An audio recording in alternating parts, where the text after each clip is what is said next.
kita bisa beribadah. Dan kita bersyukur juga Tuhan masih memberikan kita tubuh kesehatan. Ya, kita akan memuji Tuhan dengan lagu Hari Kasih Yesus Indah Indah, Indah, Indah. Indah.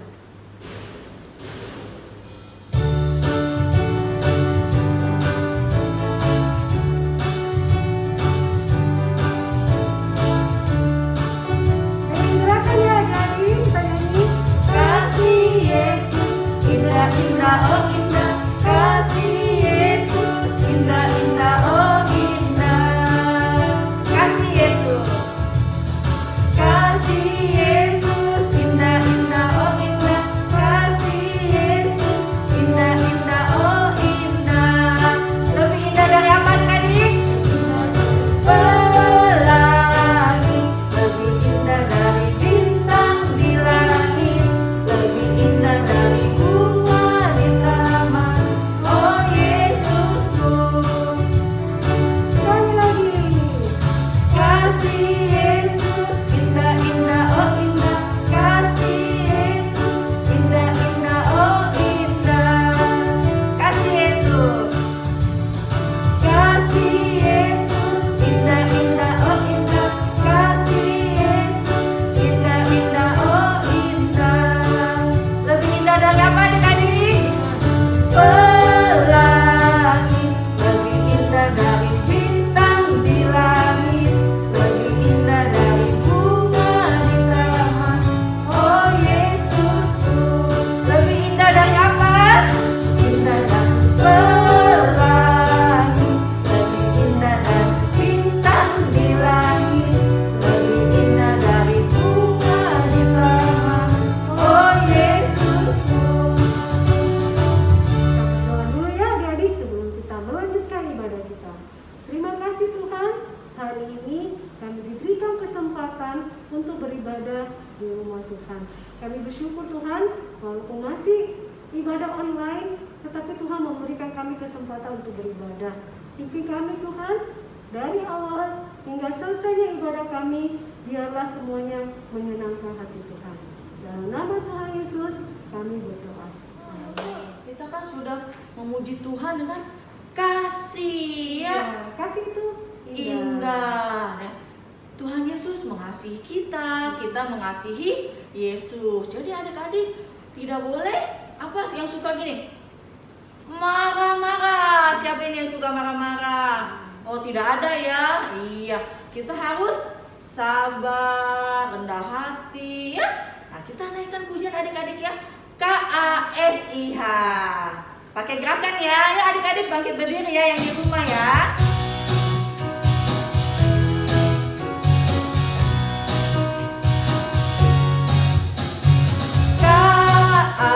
KASIH,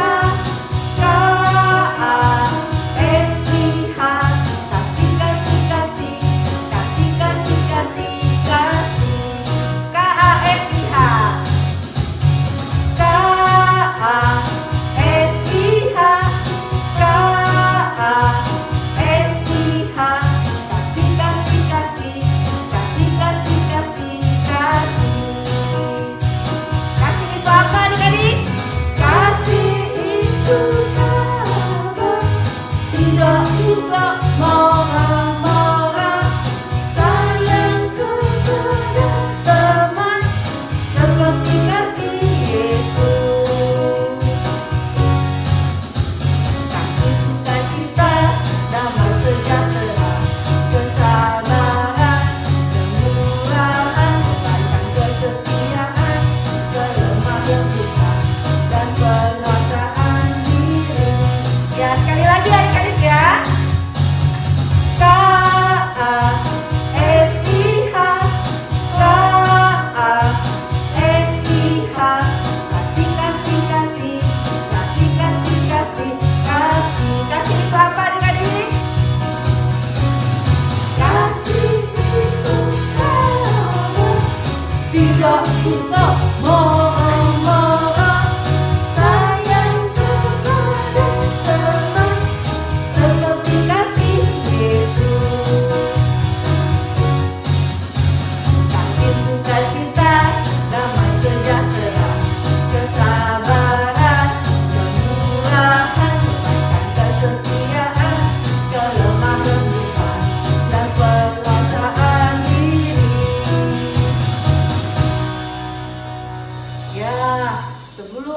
kita mendengarkan firman Tuhan, kita akan mendengarkan satu pujian dari teman kita. Mari kita saksikan.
Halo adik-adik, selamat pagi, shalom.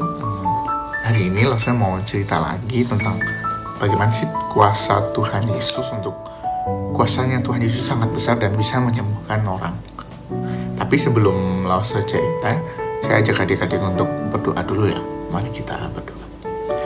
Ya Bapa yang ada dalam kerajaan surga, kami mengucap syukur untuk hari ini Kau masih memberikan kami kesempatan untuk kami bersama-sama beribadah. Pada hari ini kami juga telah memuji memuliakan nama-Mu, dan sebentar lagi kami akan mendengarkan firman Tuhan. Kiranya Kau sertai kami, fokuskan hati kami untuk mendengarkan firman Tuhan ya Bapak.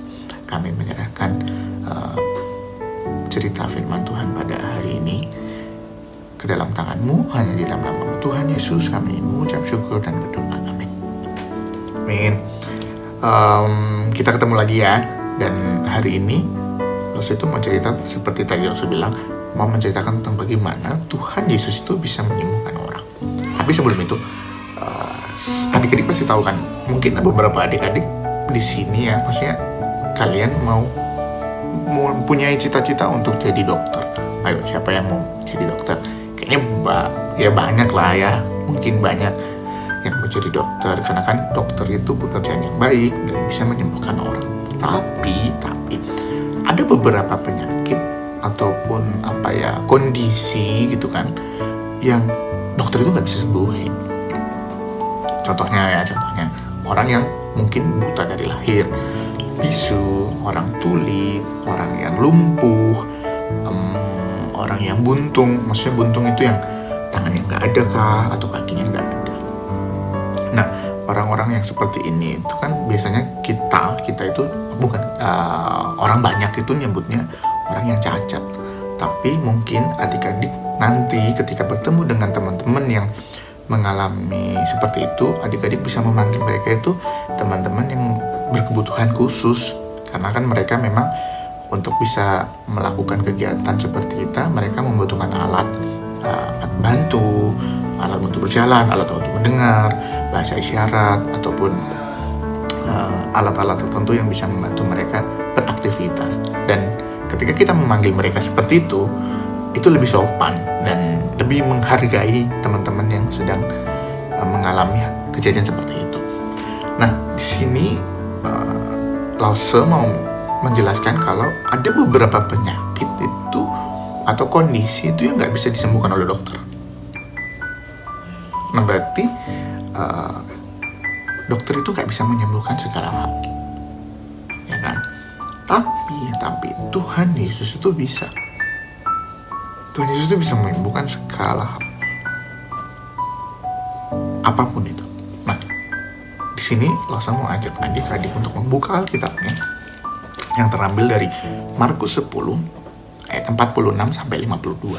Di sini nanti ayo kita buka nanti Lose yang bacain ya. Kalau sudah dapat semuanya, sekarang Lose bacain ya. Markus 10 ayat 46 sampai 52. Lalu tibalah Yesus dan murid-muridnya di Yeriko. Dan ketika Yesus keluar dari Yeriko bersama-sama dengan murid-muridnya dan orang banyak yang berbondong-bondong, ada seorang pengemis buta bernama Bartimeus, anak Timeus. Dia duduk di pinggir jalan.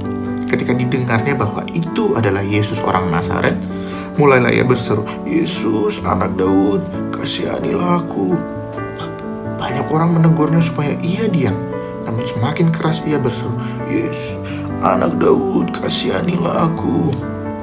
Lalu Yesus berhenti dan berkata, "Panggillah dia." Dan mereka memanggil orang buta itu dan berkata kepadanya, "Kuatkan hatimu, berdirilah, ia memanggil engkau." Lalu ia menanggalkan jubahnya, ia segera berdiri dan pergi mendapatkan Yesus. Tanya Yesus kepadanya, "Apa yang kau kehendaki supaya aku perbuat bagimu?" Jawab orang buta itu, "Rabuni, supaya aku dapat melihat." Lalu kata Yesus kepadanya, "Pergilah, imanmulah menyelamatkan engkau. Imanmu telah menyelamatkan engkau."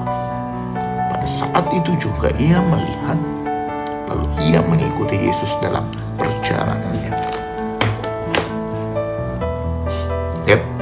Tuhan Yesus itu bisa menyembuhin orang yang buta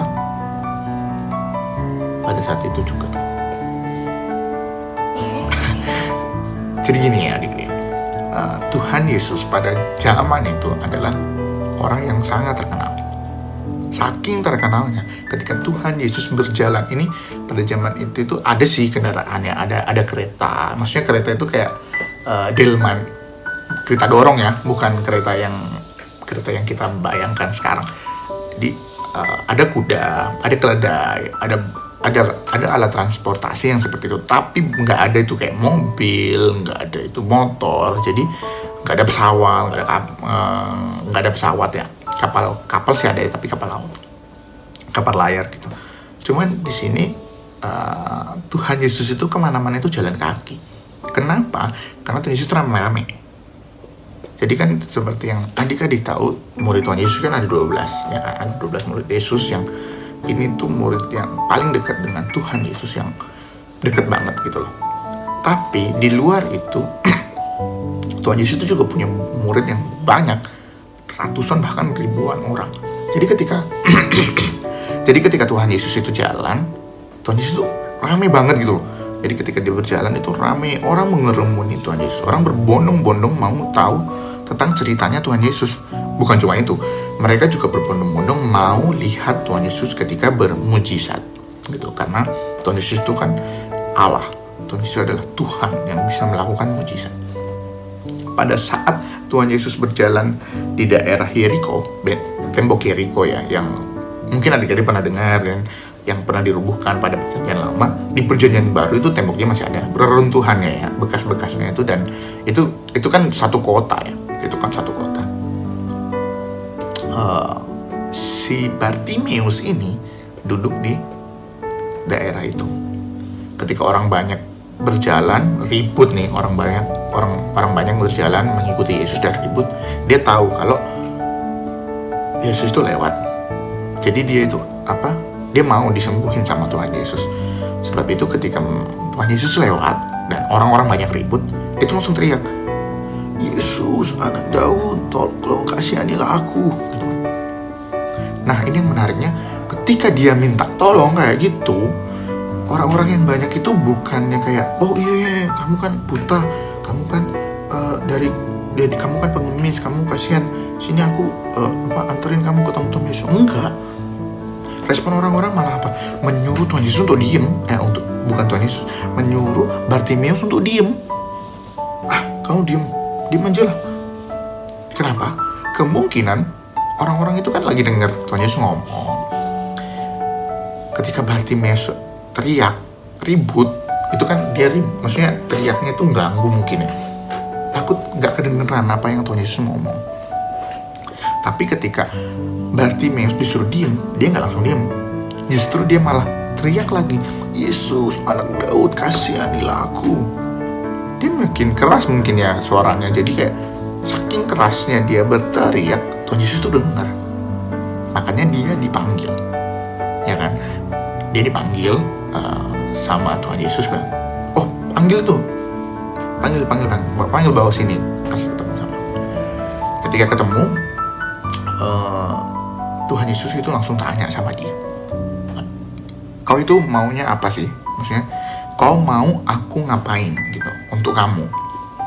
Terus ketika dia setelah bertanya kayak gitu, Bartimeus jawab, "Rabunilah aku." Rabunilah itu ya seperti maksudnya jamah, minta disembuhkan lah. "Tolong ya Tuhan, sembuhin aku pengen melihat." Gitu. Di sini ketika Bartimeus berani memanggil Yesus anak Daud, Bartimeus itu tahu bahwa ada nubuatan, ada ramalan bahwa yang mengatakan bahwa keturunan Daud adalah nanti akan ada Mesias, yaitu keturunan Daud yang akan membebaskan bangsa Israel dari penjajahan bangsa Romawi pada saat itu. Tetapi bukan cuma itu aja. Mesias yang anak Daud itu adalah orang yang powerful, orang yang maksudnya luar biasa gitu loh. Dan selain itu juga Bartimeus tahu kalau Tuhan Yesus itu suka bermujizat, maksudnya sering melakukan mujizat menyembuhkan orang. Jadi dia dengar, jadi dia percaya bahwa Tuhan Yesus ini bisa sembuhin dia. Makanya dia bilang kayak gitu. benar ketika dia mengatakan itu, Tuhan Yesus langsung menjawabnya dan pergilah, imanmu telah menyembuhkan. Maksudnya di sini kita melihat dan kita melihat bagaimana Bartimeus itu punya iman yang besar kepada Tuhan Yesus. Dan bukan cuma itu, setelah dia disembuhkan, dia tahu diri. Dia tahu dirinya. Kenapa? Dia bukannya berhenti, maksudnya ya udah aku udah disembuhin, aku pergilah. Aku ya udah bisa melihat, karena aku pengen lihat laut lah, pengen lihat gunung apalah gitu. Enggak.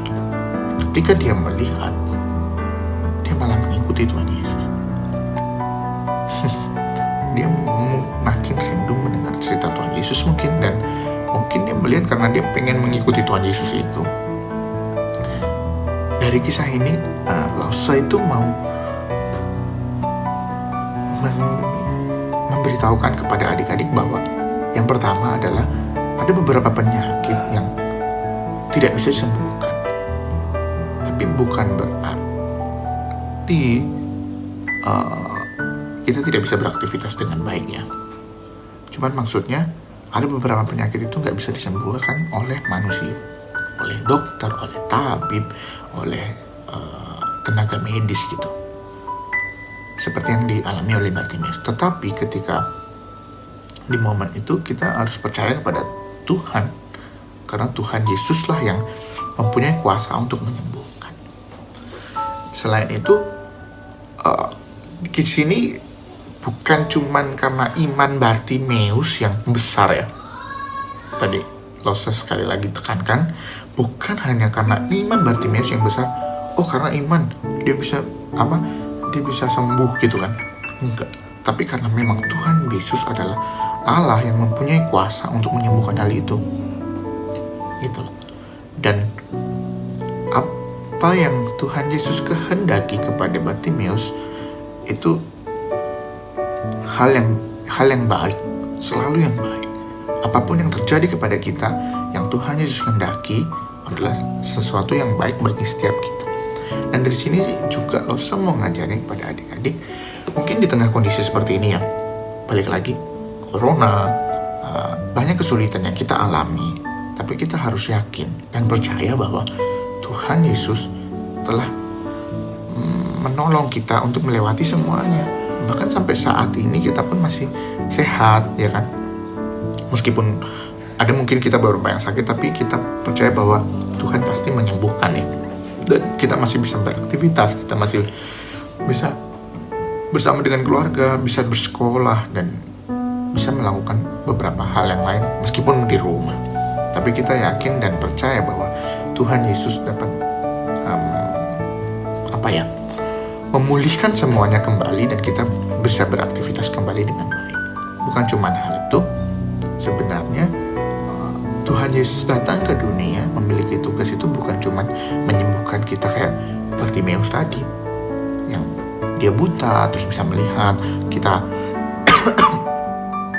bisu dan akhirnya bisa ngomong, kita tuli dan akhirnya bisa mendengar, ataupun kita lumpuh dan akhirnya bisa berjalan. Enggak. Tujuan utama Tuhan Yesus ketika datang ke dunia adalah seperti yang kita telah lewati kemarin, hari Paskah. Tuhan Yesus itu mati di kayu salib untuk menebus dosa-dosa kita. Itu lebih lebih parah sih. Maksudnya penyakit yang di dunia ini tidak ada apa-apanya dibandingkan dengan dosa. Gitu. Bayangkan, harga yang harus dibayar untuk dosa adalah kematian Tuhan Yesus di kayu salib. Kita adalah anak-anak yang telah ditebus oleh Tuhan. Kita telah dibebaskan oleh Tuhan dari belenggu dosa. Dan itu udah luar biasa adik-adik. Tidak ada alasan lain untuk kita marah ke Tuhan dengan apa yang kita alami sekarang. Karena kenapa? Tuhan Yesus itu sudah mati, udah merasakan kesakitan sampai di tiang kayu salib untuk menebus dosa-dosa kita. Kenapa? Karena Tuhan mengasihi adik-adik dan Lause.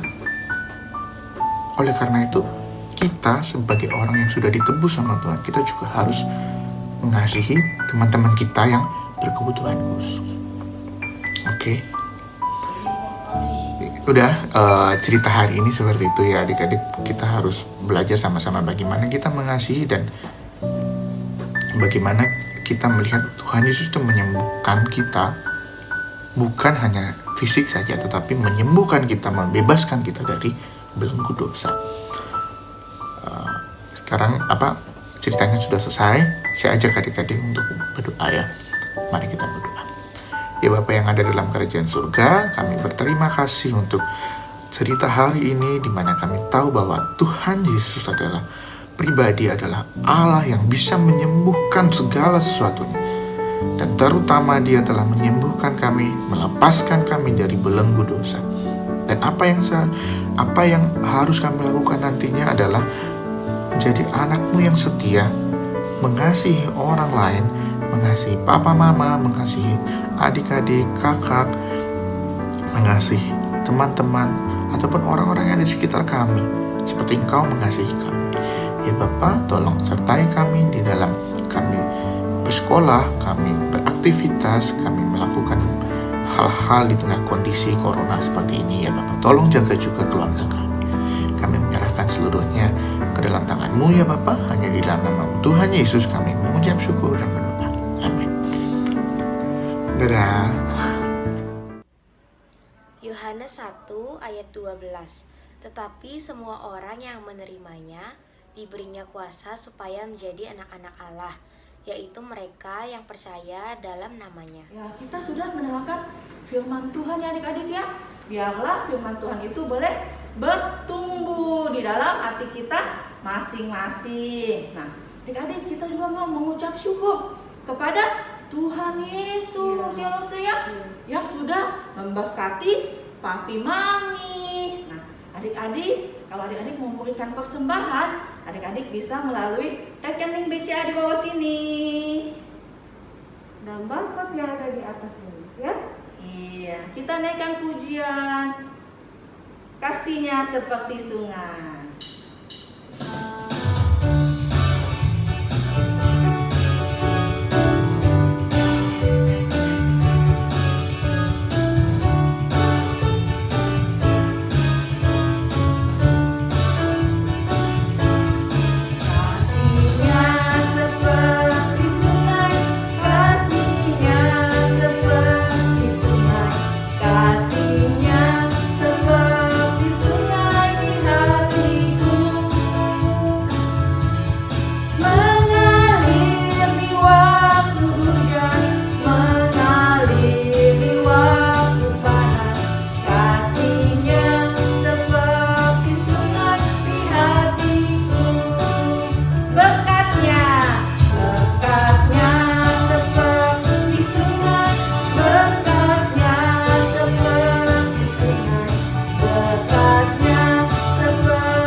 terima kasih kami sudah bergabung di sekolah minggu. Tuhan Yesus, terimalah persembahan ini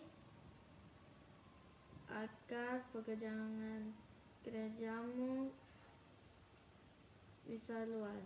Dalam nama Tuhan Yesus. Ya adik-adik, kita kembalikan semua kemuliaan hanya bagi nama Tuhan saja. Kita naikkan pujian Bapa, terima kasih. Bapa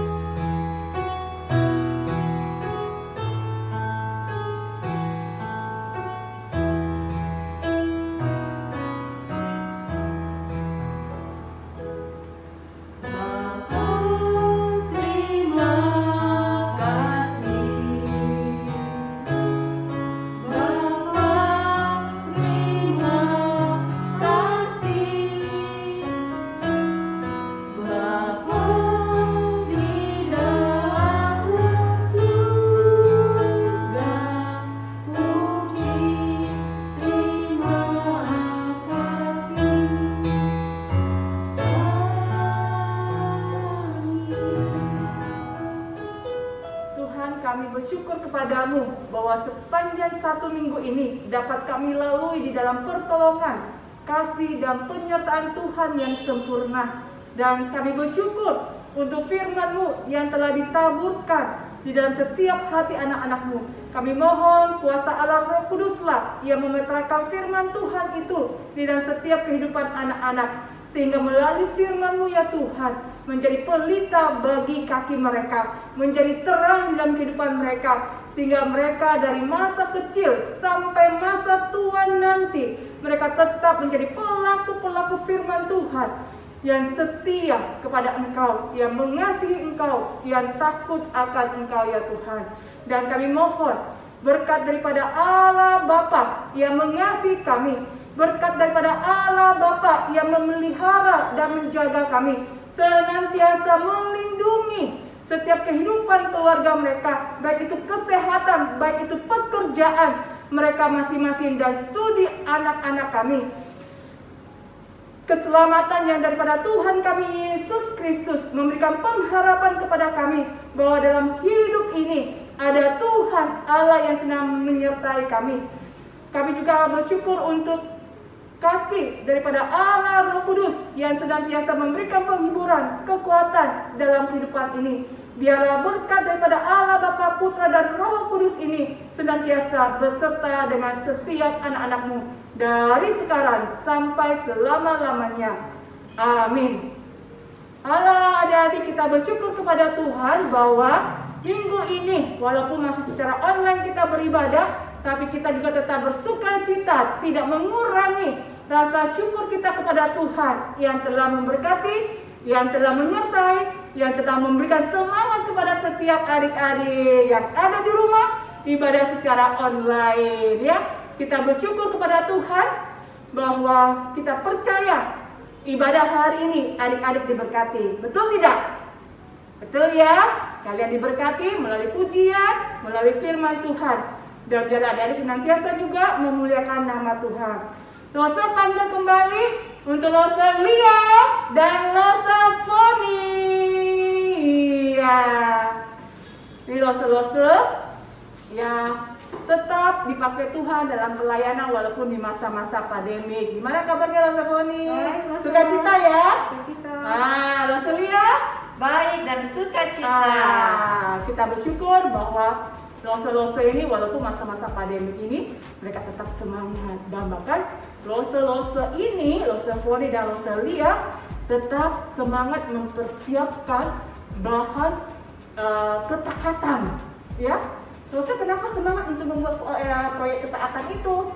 Ya, supaya anak-anak bisa dekat sama Tuhan, bisa belajar firman Tuhan. Lewat ketaatan itu kita bisa setiap hari renungan.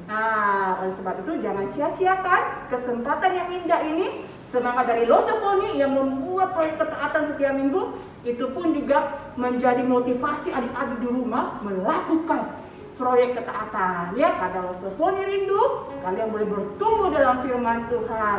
Nah, kalau Losa Lia adalah Losa yang membantu di dalam pelayanan anak-anak. Apa sih yang membuat Losa Lia itu semangat untuk menawarkan kepada anak-anak untuk pelayanan? Iya, jadi adik-adik walaupun masih kecil bisa melayani Tuhan.